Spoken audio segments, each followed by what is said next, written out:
Amigos, muy buenas noches. Con la reforma energética, una de las modalidades que camina a pasos agigantados para generar electricidad es la opción solar, la energía solar. Con la maravillosa radiación que tiene nuestro país, pues era una desgracia que no aprovecháramos esa vía, que es absolutamente ecológica.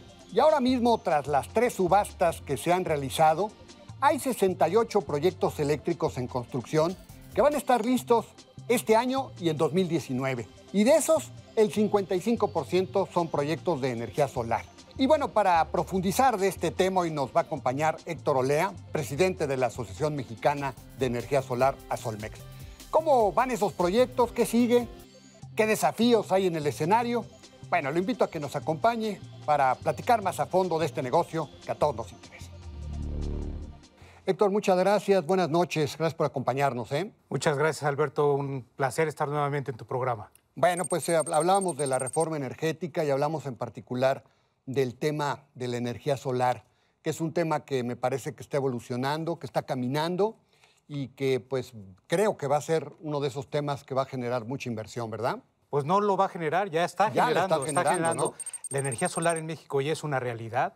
85% del país tiene condiciones propicias, óptimas para generar energía solar, además de que la tecnología se ha reducido su precio en un 85% en los últimos 7 años. Ha sido una disrupción completa lo que hemos visto en energía solar y afortunadamente en México tenemos el recurso, tenemos la necesidad, tenemos la regulación gracias a la reforma energética, así que la mesa está servida para los proyectos. Se han hecho 3 subastas, Héctor, para lo que es energía eléctrica y al menos la mitad, o el 55%, para ser exactos, ha sido para energía solar. Y por eso decía, bueno, van a llegar porque esto es apenas el principio, ¿verdad? Y como resultado de estas subastas, Alberto, es muy interesante que 37 proyectos resultado de estas reformas se han asignado para desarrollar nuevos parques solares en México. Eso implica $5,000 millones y una capacidad instalada de cerca del 5% del total que se produce en México. Para aquellos políticos que dicen que hay que echar abajo la reforma energética, pues es bueno, la reforma absurdo, energética, el gran beneficiario de la reforma energética ha sido la energía renovable y particularmente la energía solar. ¿Qué implica esto? Tenemos una planta de generación que es amigable con el ambiente, pero sobre todo que es económicamente viable, que era a veces lo que a la gente no entendía, ¿no? No solamente es amigable con el ambiente la energía solar, la energía eólica, pero también es una energía que es sumamente competitiva. Los precios que se han derivado de estas 3 subastas que mencionas, Alberto, son los precios más competitivos y que han roto récords en el mundo mundial. Ahora, digamos, hoy ¿cuánto generamos de energía solar? Todavía es muy poquito, ¿verdad? Todavía es muy poco. Estamos del total, digamos, de lo que utilizamos de energía eléctrica. Te voy a poner un dato. Actualmente generamos, la capacidad instalada es 500 megawatts. A final de la década, para el 2020, vamos a estar generando 5,000 megawatts. 5,000 a 6,000 megawatts tan solo en los siguientes 2 años y medio que quedan de ¿Cuánto es el total de lo que generamos de energía? Son como 55,000 megawatts, ¿no? Como 60,000, pero 60, digamos, con el crecimiento que se prevé en los siguientes años, vamos a llegar como a 70,000. O sea que vamos a estar rayando, digamos, el 10% ya con energía solar, ¿verdad? Y yo espero que un copetito más. Y hablas de energía renovable, que significa esa energía que no contamina, ¿verdad? Es energía que no contamina. Amigable al ambiente. Amigable al ambiente y que sobre todo desplaza la generación con combustibles que sí contaminan, combustibles fósiles con alto azufre, y ese es el tipo de energía que está desplazando la energía renovable en México. ¿Qué tan atrasados estamos, Héctor, del concierto mundial? Porque, bueno, en realidad esto es tecnología más o menos nueva, no es tan añeja, pero sí estamos, creo yo, tú corrígeme, un poquito atrasados, ¿no? Y eso es algo que se ha corregido con la reforma energética. La reforma energética nos ha vuelto a poner en el carril de alta velocidad, digamos, en el concierto de las naciones de las energías renovables. A tal grado, Alberto, que para final de la década, México va a ser, esperamos que sea, el 7º productor de energía solar más grande de todo el mundo. Hoy, ¿quién es el número 1 de esto? China, sin duda. China. China nos lleva muchísima ventaja. India también, fíjate, para sorpresa de algunos, son países que tienen una matriz energética con un componente muy grande de energías renovables. Y nosotros ojalá podamos tener esa diversificación, no solo en energía convencional, sin duda es buena, sobre todo a gas natural, que es un combustible amigable con el ambiente, pero también tener el balance con energías renovables como la energía solar y la energía eólica. Ahora, ¿cómo cuántas empresas ya hay trabajando? Que tú eres pues, presidente de esta asociación. Hay varias asociaciones, entiendo. ¿Cuántas empresas ya hay en el mercado? Bueno, mira, la Solmex, la Asociación Mexicana de Energía Solar, es una asociación relativamente nueva porque la tecnología solar también es nueva en México, ¿no? Tenemos alrededor de 3 años, vamos a cumplir 4 años ya como asociación, y en este corto plazo ya somos más de 100 asociados que participamos de manera muy activa ya dentro de la asociación. Quiere decir que en México ha crecido mucho la participación empresarial, tanto nacional como extranjera, en la participación del desarrollo, la inversión, la operación de este ecosistema que se ha desarrollado alrededor de la energía solar en México. Y estas empresas, básicamente, los miembros de ustedes de la Solmex, ¿se orientan a grandes usuarios, a medianos usuarios? ¿Cuál es el segmento al que van? Lo interesante de la energía solar es de que tenemos una gama muy amplia, desde proyectos de muy grande escala, proyectos de gran escala, de unos 500 megawatts, por ejemplo. La semana que viene se va a inaugurar el parque solar más grande en Latinoamérica, de alrededor de 500 megawatts. Pero también... ¿Ese de quién es? Es de Enel. Enel es una italiana, ¿no? Eso es una empresa italiana, pero también a lo que quiero llegar es de que también hay el segmento de los techos solares, ¿no? La generación distribuida, donde ahí más bien se está dando o se está atacando el mercado residencial, de los comercios, de la industria, que quiere aprovechar sus techos para generar electricidad para autoconsumo. Supongo que para la pequeña y mediana empresa, para el pequeño comercio, que pues le cuesta, la energía eléctrica convencional le cuesta bastante. Cuando recibimos el recibo en la torre, ¿qué hice? ¿No? Que se rompió. Ahí es donde creo que se puede... No, mira, y esto es parte de la reforma. La reforma energética lo que te da a estas empresas, a veces lo perdemos un poco de alcance, a los residenciales, a las familias, a las empresas grandes, medianas, pequeñas, le da esta capacidad de esa opcionalidad, ¿no? Antes era nada más con una empresa que se llamaba CFE, costara lo que costara, ¿no? Sí. Ahora ya incluso el usuario residencial o el pequeño comercio tiene la posibilidad de escoger. Me quedo con CFE porque es un servicio competitivo, de buena calidad, o me voy y pongo mi techo solar, o me voy con un suministrador privado. Esta opcionalidad es la que permite la reforma energética. Y antes no había eso, era un monopolio verticalmente integrado y ahora ya hay competencia. Y eso a veces lo perdemos un poco de Hablabas, Héctor, de energía barata. ¿Qué tanto se abarata la energía o el costo de este recibo ya cuando pones tus celdas solares en tu negocio o en tu casa, los grandes usuarios residenciales? Sí, hay muchos componentes, ¿no? ¿Qué tanto sol hace en tu zona? ¿Qué tanto consumes? En fin, hay muchas, qué tan bien orientado incluso sí. Está tu techo, qué tan grande puede ser tu techo solar, ¿no? Pero lo que sí es un hecho es que siempre cuando pones un techo solar, generalmente vas a encontrar un ahorro muy significativo para ese consumidor. A lo mejor no logras producir toda la energía que requieras. Por ejemplo, una mediana empresa, pues su techo no es tan grande, ¿no? Y por lo tanto tiene que seguir consumiendo de CFE y tantito de su techo. Entonces, pero esa combinación lo hace muy competitivo siempre. Sí. ¿Y qué tan, digamos, ya arraigada está esta tecnología que es relativamente nueva? Pues mira, la tecnología no es nueva, lo que es nuevo más bien es el precio. El precio. El precio, esta reducción que hemos visto en los últimos 7 años del 75% de su costo, eso es reciente, ¿no? El volumen de producción de equipos relacionados con la industria solar, principalmente los paneles fotovoltaicos, ha hecho que toda esta tecnología se abarate mucho y ahora sea muy, muy competitiva. Es la tecnología más competitiva en México para la generación de energía de ¿Más energía. que la eólica, o sea, la de viento? Ahí nos estamos dando unos tiros. A veces más la solar, a veces la eólica, pero digamos, son energías sumamente competitivas. Dices que no es muy vieja la energía, que es vieja ya la energía solar. ¿De Desde cuándo? mediados, ¿De qué año? ¿De qué bueno, año? la tecnología solar, los paneles fotovoltaicos se conocían desde los 40. Sin embargo, carambas. era muy caro.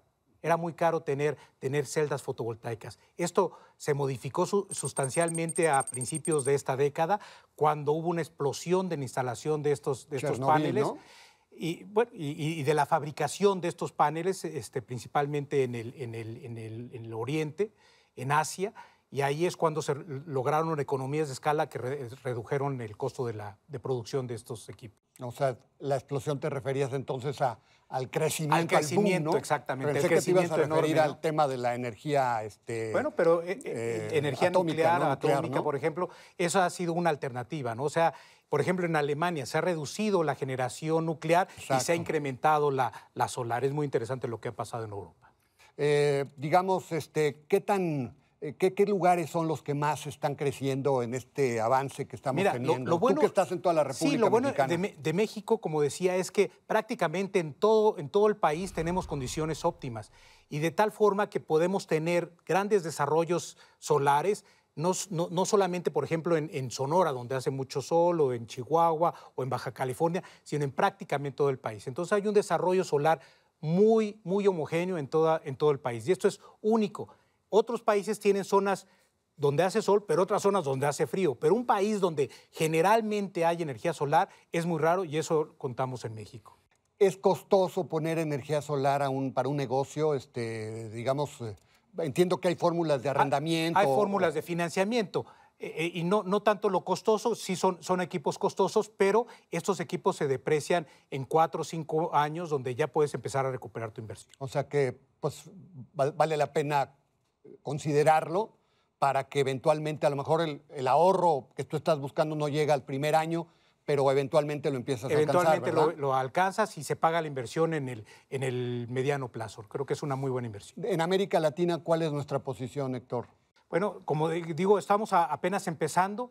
Esperemos que ya los proyectos, como lo estamos viendo, se están ya construyendo, entrando en operación, ya podamos ser líderes en muy corto plazo. ¿Todavía no lo somos? Todavía no. ¿Quién es el número 1 de América? Chile. Chile. Y, por ejemplo, en Honduras. Honduras es un país pequeño que ha hecho muy buen desarrollo en energía solar. Ahora es el segundo lugar, increíble. Pero México va a estar a la vanguardia en los próximos años. Pues, Héctor, muchas gracias. Te agradezco mucho el que nos hayas permitido platicar unos minutitos acerca de esta alternativa ligada a la reforma energética, que es la alternativa fotovoltaica o solar, ¿verdad? Así es. Muchas gracias, Alberto, por la invitación. Muchas gracias. Bueno, pues Héctor Olea, él es el presidente de esta Asociación Mexicana de Energía Solar. Gracias, buenas noches. Héctor. Buenas noches. Esta noche también vale la pena echar un vistazo a la coyuntura económica inmersa en toda la incertidumbre que genera el discurso de Donald Trump, las negociaciones del Tratado de Libre Comercio y el posible regreso del populismo a México tras las elecciones. Vamos a ver qué tanto podrá crecer nuestra economía en este 2018. Nos acompaña Jorge Gordillo, él es el director de análisis económico y financiero de CI Banco. Lo invito a que siga con nosotros. Jorge, a estas alturas del año, pues es bueno hacer una especie de refresh, ¿no?, de lo que pues está pasando en materia macroeconómica. Casi estamos por cerrar el primer trimestre. ¿Cómo estás viendo el panorama macroeconómico, por ejemplo, para el crecimiento? ¿Podemos lograr un crecimiento mayor al del año pasado? La mayoría de los analistas están en esa tesitura. ¿Tú qué opinas? Sí, nosotros también tenemos una expectativa un poco más alta de lo que cerró el año pasado y principalmente la sustentamos por un mayor dinamismo en Estados Unidos. El mundo en general trae un mejor vuelo, trae una mejor dinámica y creemos que es suficiente para darnos un poco de empuje. O sea, ese dinamismo se traduciría en el caso de nosotros, el impacto o el beneficio a través de las exportaciones manufactureras, ¿verdad? Correcto, a través de las exportaciones manufactureras que han enseñado crecimientos arriba del 10% ya por varios meses. Y sí, efectivamente es por ahí donde... ¿Y será suficiente al tema de un mercado, no sé cómo lo sientas, el mercado interno, cómo sientes? ¿Hay una mejora en el consumo interno? Porque el año pasado terminamos con un consumo bastante discreto, ¿no? Sí. ¿Cómo lo ves? El consumo perdió dinamismo en la segunda mitad del año pasado, pero muy afectado por la inflación y por el aumento en la tasa de interés. Hoy, este año, la inflación va a tomar otra dimensión, va a ser un poco diferente al año pasado, y las tasas de interés, aunque todavía posiblemente aumenten un poco más, ya creemos que estamos en la última parte del ciclo. Entonces, sí creemos que a lo mejor el crédito vuelve a reactivarse un poco y por lo menos aguante el consumo un 3% y con eso sería suficiente. O sea que, pues, tendríamos el suficiente aliciente para lograr este crecimiento por el lado de las exportaciones, con ese dinamismo de los Estados Unidos, y luego por una cierta mejora del consumo, ¿verdad? Correcto, correcto. Son los datos exactos que sustentan un crecimiento de 2.4, 2.3. 2.4. Más o menos la mayoría de los analistas andan sobre 2.3, ¿verdad? 2.3. Por lo que yo recuerdo, ¿verdad? Correcto. Ahora, la inflación que mencionabas tú, ¿qué tanto tiempo va a pasar para que podamos tener ya pues un mejor nivel de inflación y acercarse, digamos, a lo que es la meta del Banco de México del 3%, Jorge? Bueno, los productos que afectaron más la inflación el año pasado, esos no nos van a jugarnos a favor ahora en esta ocasión. Los precios de la gasolina, del gas, incluso los agropecuarios. Entonces, por ese lado vamos a ver una continua baja. Nos preocupan algunos precios de la llamada inflación subyacente. Que son las mercancías, algunos servicios que todavía se ven un poco afectados o no pudieron subir al ritmo que otros productos por el tema del tipo de cambio y demás. Esos a lo mejor van a hacer que en algún momento de este año hagan que la inflación no baje tan rápido. Nosotros pensamos que para abril ya podemos bajar del 5% anual y tenemos una expectativa de 4.15%. 4.15. Entonces la gasolina ya no debe ser un factor de preocupación porque cada vez que vamos a la gasolinera, pues sí tenemos que estar con cierto ánimo digamos, de optimismo, pero realmente ya cuando pagas se te acaba ese pedacito de optimismo, sigues pagando una cantidad brutal de dinero por la gasolina. ¿Tendríamos esperanza de que pudiéramos reducir pues, lo que estamos pagando de gasolina? Sí, sí hay esperanza, porque ahora ya nos tenemos que fijar con el precio internacional del petróleo. Y el precio internacional del petróleo llevaba 4 meses subiendo y llegó a niveles donde ya no era sustentable. A estos precios internacionales, la producción de Estados Unidos va a acelerarse y va a provocar que el precio se modere para los siguientes meses. Entonces sí es posible que podamos ver, por lo menos que se paren en los aumentos. Quisiéramos ver también que la gasolina bajara más, pero entiendo que hay un componente de logística, ¿no? En todo lo que es logística, porque pues, no se tiene la infraestructura que quisiéramos, porque Pemex no invirtió durante muchos años y hay que darle tiempo al tiempo para que la iniciativa privada ya con la reforma energética pueda mejorar, ¿no? Entiendo que va por ahí, ¿no? Es correcto. O sea, la competencia la empezaremos a ver cada vez más fuerte. Pero sí, el tema logística vamos a tener que esperarnos un poquito y eso que podría ayudar a que bajara más fuerte el precio de la gasolina. No lo vamos a ver en el corto plazo. La tasa de referencia del Banco de México, ¿en qué nivel la observas para finales del año? Nosotros pensamos que el Banco de México todavía vaya a tener que aumentar otros 25 puntos base de aquí a junio. Dicen que para mayo, ¿no? Bueno, dicen. Sí, el promedio dicen mayo porque unos están en abril, otros mayo, junio. Entonces, antes de junio creo que va a tener que aumentar un cuartito de punto, un cuartito de punto más, simplemente para cubrirse de los riesgos y la incertidumbre que hay en el tema de elecciones, el tema de Telecán, que creemos que se puedan resolver antes de este mismo periodo, ¿no? Y lo que pase con el desempeño de las elecciones y lo que pase con el Telecán nos va a definir la expectativa que pensemos para final de año. Si hay oportunidad, porque hay mucha diferencia ahorita entre la tasa de interés de México con la de Estados Unidos. Entonces, sí hay posibilidad, si las condiciones se dan, de que podamos corregirnos un poco a la baja, pero tendríamos que esperarles el resultado. Ahora, pues en abril va a haber otra ronda de negociaciones, la 8ª ronda de negociaciones del Telecán. Y bueno, hay el objetivo de la Secretaría de Economía, entiendo, de poder empujar más fuerte para cerrar al menos el 50% de los capítulos y entrarle ya un poquito más a los temas álgidos, ¿verdad? ¿Crees que se pueda cerrar el Tratado de Libre Comercio, esta negociación, para antes de la primera mitad del año, de tal forma que México pudiera estar listo antes del proceso electoral, Jorge? ¿O cuál es tu expectativa? Bueno, el mercado financiero en general está más optimista. Lo que pensaba a final de año, la posibilidad de una ruptura era mucho más grande y esto se ha ido disminuyendo. Hemos visto mucho contrapeso o mucha presión a la Casa Blanca de que esto se resuelva, que no se rompa. Entonces, sí estamos un poco más optimistas de que sí se pueda conseguir, como dice, a lo mejor un 50% de la negociación, lo más importante para que no haga ruido en las inversiones, porque si hay un riesgo fuerte en la economía mexicana, sobre estos temas de preocupaciones sobre la inversión. ¿Pero pudiera cerrarse este año, este mismo año el tratado? Sí. Sí. La preocupación o la presión a Estados Unidos vendrá porque tienen unas elecciones en noviembre, las intermedias, ¿no? Las intermedias, entonces en Canadá también hay elecciones. Correcto. Es muy probable que busquen acelerar el proceso antes de noviembre para que no les afecte en el desempeño de las votaciones. Y bueno, el tema electoral, ¿qué tanto les preocupa a ustedes?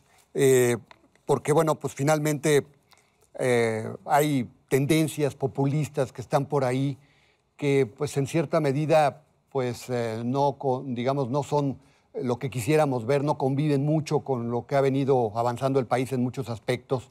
¿Qué tanto factor le dan a este tema, a esta variable, para la necesaria certidumbre que debe haber para la economía, Jorge? Bueno, como te decía, lo que más se va a afectar es en la inversión, en la confianza del consumidor. Esas son las variables que van a verse más afectados en el corto plazo. No creo que vaya a tener un efecto muy grande en el PIB de este año, pero sí nosotros los analistas, los economistas, estamos muy preocupados sobre cómo se pueda mover las finanzas públicas, ¿no? O sea, el desempeño que vienen dando de acumular, de tener cierta solidez en las finanzas públicas, porque cualquier política populista, aunque busque ahorrar a través de, no sé, de que deseando, si disminuimos la corrupción, podemos ahorrar tanto dinero. Pero si no se da, y ya te comprometiste en sacar un programa que no estaba contemplado, inmediatamente se ve reducido en el déficit, inmediatamente en la deuda, en las calificadoras, y a lo mejor eso sí puede generar. Esto lo veríamos no en este año, sino ya más adelante, ¿verdad? 2019, 2020 probablemente, ¿no? Correcto. Incluso algunos candidatos populistas pueden provocar que la economía levante en el corto plazo, ¿no? Como lo está haciendo Trump ahorita, ¿no? Pero sí hay el peligro de que se pueda descomponer la economía en el mediano plazo si no se tiene el contrapeso para tener no un desequilibrio fiscal. Y digamos, ¿cómo ves el tipo de cambio? Ya hablamos de la inflación, hablamos del crecimiento, ya hablamos del consumo, pero ¿cómo ves esta variable tan importante que es el tipo de cambio, que pues el año pasado sí fue la variable que más nos afectó y provocó esas presiones inflacionarias que estamos tratando de controlar, ¿verdad? Sí, bueno, el tipo de cambio es la variable que va a absorber todos los miedos que hay en el mercado. Esta sí, aunque no haya mucho desorden en las elecciones, sí vamos a ver presiones, porque el inversionista inmediatamente no se va a esperar a lo que pase, va a tomar su posición de riesgo, su posición defensiva, y va a comprar a lo mejor dólares, va a cambiar de monedas. Entonces sí vamos a ver presión previo a las elecciones, presión en el tipo de cambio, y dependiendo cómo se termine, quién sea el candidato ganador, pues va a tomar otra dirección, pero definitivamente en el corto plazo vamos a ver mucho movimiento. Y digamos, ¿en qué nivel sientes que puede estar el tipo de cambio para finalizar el año? Es que hay varios, supongo que tienen ustedes varios escenarios, ¿verdad? Sí, tenemos varios escenarios y con un cambio bastante fuerte, ¿no? Nosotros tenemos una variación en el tipo de cambio. Pensamos que de aquí a junio podemos promediar arriba de los 19 pesos por dólar, 19.40 para empezar. Y para el cierre de año, pues a lo mejor andar en un rango cerrando entre los 18.20 y los 20, ¿no? O sea, ese rango tan amplio. Si las elecciones, digamos, no fueran tan tranquilas como quisiéramos, esto va a repercutir en el tipo de cambio, ¿verdad? Sin lugar a dudas, ¿no? Sin lugar a dudas, pero va a haber una sobrereacción en los mercados, ¿no? A lo mejor supera los 21 pesos por dólar, pero conforme va pasando el tiempo y el inversionista se da cuenta que que exageró, a lo mejor va a tomar una dirección de una poca corrección. Por eso decíamos que a lo mejor podría cerrar entre los 20 y entre los 20.50, por 20.50 y los 18. Por lo que ve entonces, bueno, pues las próximas semanas, los próximos meses va a ser un momento de mucha incertidumbre, de mucha volatilidad y bueno, pues habrá que estar preparados porque pues es parte, digamos, de lo que va a afectar muchas de estas variables, entre ellas el tipo de cambio, la tasa de interés, la inflación, etcétera, ¿verdad? Sí, de acuerdo. Esos son momentos de incertidumbre, momentos que hay que estar listos y no necesariamente van a salir todos malos, ¿no? Hay que estar siguiéndolos, como por ejemplo lo que pase ahorita con la siguiente ronda de negociación del Telecán, cómo se mueva, qué pase con los debates, qué pase con lo que cuando en verdad estén las campañas de los candidatos y qué postura toman en frente de la preocupación que tenga el mercado. Bueno, pues ahí te estaremos invitando, Jorge, si nos das la oportunidad para seguir platicando un poco más adelante. No, claro que sí. Muchas gracias. Bueno, pues él es Jorge Gordillo, él es el director de análisis económico y financiero de CI Banco. Muchas gracias, Jorge. Buenas noches. Buenas noches. Como ve, la reforma energética, esta que muchos políticos cuestionan, ya comienza a ofrecer resultados que con el tiempo deberán multiplicarse. En materia de electricidad solar, su aprovechamiento deberá beneficiar cada vez más a grandes, a medianos y a pequeños usuarios industriales y comerciales, y no se diga a las familias, máxime las altas tarifas que se cobran a los grandes usuarios. En el Inter tenemos una economía con enormes desafíos en este año, con todo las dificultades para volver a crecer, poquito más del 2%, con una inflación que, si no hay nada esperado, deberá ir a la baja. Y bueno, pues esto que beneficiará el bolsillo de los mexicanos. Lo invito a la próxima semana aquí a la misma hora con más nombres y nombres. Hasta entonces.